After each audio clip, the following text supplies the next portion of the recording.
Hey guys, it's me, Landon Norris, the Gardner Road Pool Guy, back with our Summer Waves Poly Group Elite above ground pool here at Brookwood Lane. As you can tell, it's a little dirty, but today we're not going to worry about that. I'm vacuuming it tomorrow.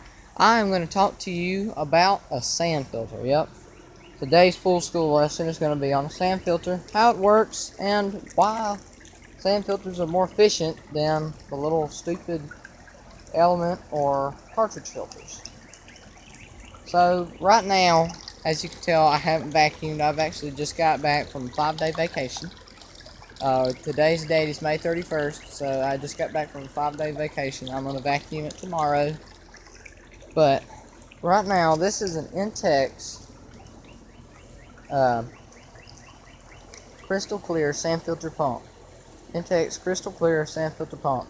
And this pump right here is probably one of the best investments I've ever made in my whole life, because it is so awesome. It keeps that water so clean and circulates it so well. I have not had an algae spike yet, and this pool has been up for 2 months. Can you believe that? 2 months. It was like the first week of April when I filled up this pool, and it's about to be June, so it's pretty much been up for 2 months. Alright, so as you can tell, you have your saltwater system over here, which we'll have a different video on how to operate, but right here is your sand filter, and I'm going to teach you the basics of a sand filter. Now, here's all the gadgets and gizmos that it comes with. You have your pump motor and everything, you know, that has a little skim, it has a little leaf catcher that your intake pipe comes through, your air release valve. Then you have your transfer pipe from your motor, which has a lot of pressure in it that goes straight to your valve head. The valve head in here goes to the tank. There's PVC and a little vent at the bottom that collects the water, which I'll teach you about in a little bit. That is in the tank, and it brings the clean water back up. Then you have your outlet, or your inlet for the pool, you know, your out for the pump, and then to go to your saltwater system, and then your inlet in the pool, which is right there. And as you can tell, it's circulating awesome. And you also have your backwash port that has a hose hooked up to it, and the hose runs out all the way back here behind this air condition. So right there, and that's where all the dirty water from the backwash comes through. Okay, so also what you have is the power control box, which has a built-in timer on it that I don't like, and it's because it's by hours and not time of day.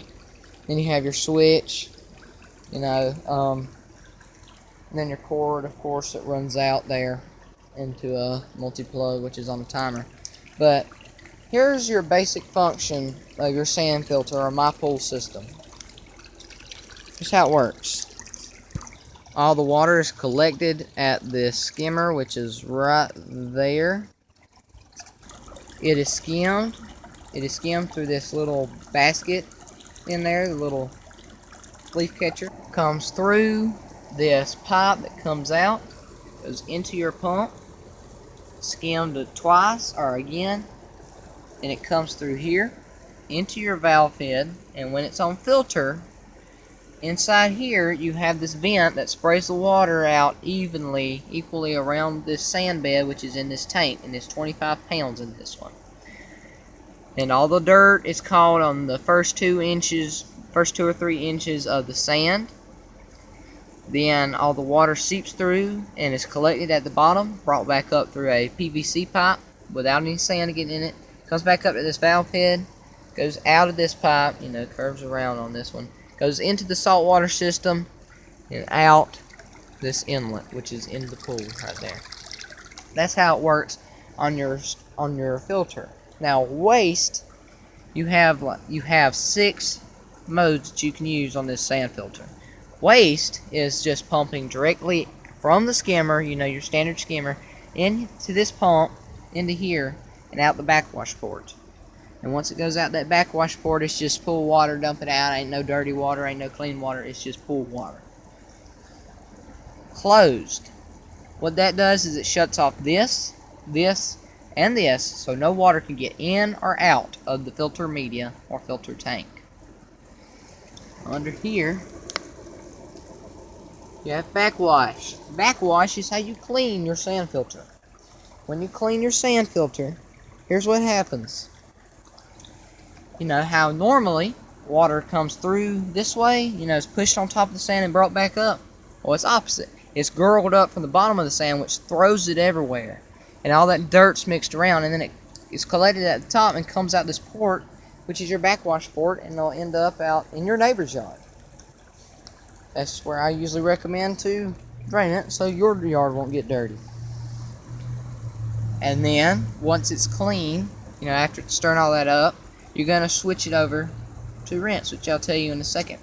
Recirculate. What this does is it will just bypass the whole media, come straight from the pump, out the inlet, discharge, and into the inlet. That's all it'll do. So which I see no point in that. Rinse. This is how you kind of make sure your filter is packed and is safe to turn back on for the pool. After you backwash it, all that sand's real loose. So when that sand's loose, it makes it easy for it to go into the pool. So what it's going to do is it's going to pump sand into your pool for about 30 seconds. So that's the way to stop it. It packs the sand down and blows it out. So it's your normal cycle inside the filter that blows it out the backwash port into your neighbor's yard, so you don't have to worry about putting sand into your pool. Then after you rinse it, you turn it back to filter, and it does its normal routine that I told you earlier about. Neutral. All that is just, it keeps all these things open. It's usually what it is whenever you get it in the package. So there you go. Now, a lot of people always ask me, how frequently do I need to backwash my pump? Well, really, I recommend every time you feel that your jet is your inlet water is getting kind of low to a trickle. You can tell that the pressure is kind of up in your tank, or that you're not getting a lot of water flow. It's kind of all the dirt's clumped up on it. You ain't getting a lot of water flow into the filter. And what happened, this gauge does not work on this one. You'll usually have a gauge. This one's sideways, but it don't work. It's broke. And what it'll do is it'll usually stay in the green whenever it's good. And once it gets in the yellow, that means it's about time to backwash. That pressure's building up in there because of how much dirt is in it. Oops, hang on. Camera kind of slung around. And it'll get all that dirt. And then once it gets in the red, you usually don't have enough water flow to make sure, especially that your saltwater system will work. So that is what some people go by. I just go by. This is what I do mine. I do mine every 5 days. It's an excellent way to remember it. Or once a week. If you have this specific day that you backwash your pool pump, that your pool don't normally get dirty, or what I do is after I vacuum, I usually vacuum weekly is what I try to do in the summertime. After I vacuum and get everything out, skim it, clean out all the baskets, you're going to take that, switch it over to backwash, and backwash all the dirt out of it. Now, I usually backwash mine every 5 days, and the only reason why is because I'm usually here for 5 days, gone for a few, or gone for a long time. Because I live with my dad as well. This is at my mom's house. So, really, this right here is, you need to get like a routine of it. I used to have this checkbook to where I check off and put the date of every time you clean the filter, but that was whenever I just used that crappy cartridge filter. Now, here it gets in the data part of having a sand filter. This is like the quantitative type of data. So this is what happens when you have that, with the cartridge filter that comes with this pool, has that built-in crappy pump is what I call it, or poo-poo pump. What'll happen is that cartridge gets dirty after about a day and a half to 2 days. And then your water flow stops, your pool water turns green, and you just in bad shape. So what I recommend is getting you a sand filter, because sand filters filter better, they're more efficient. And it's because they can filter smaller microns, especially when they're dirty. And you may say, well, that's stupid, they're supposed to filter good all the time. They filter their best when they're filthy or when they're kind of dirty. But you see, the element filters don't. The little cartridge filters, like the A or C type, they get clogged up easily, and you can't get a lot of flow. Well, this right here can actually filter better when it's dirty, and the only reason why is because that packed dirt kind of helps it get smaller microns. So that is your data, with all sorts of different things. So that is what a sand filter is good for. Alright, there's your information on the sand filter. Please, if you have any questions or comments, please comment below. And please subscribe to me and stay tuned for our next video. I'll see y'all later.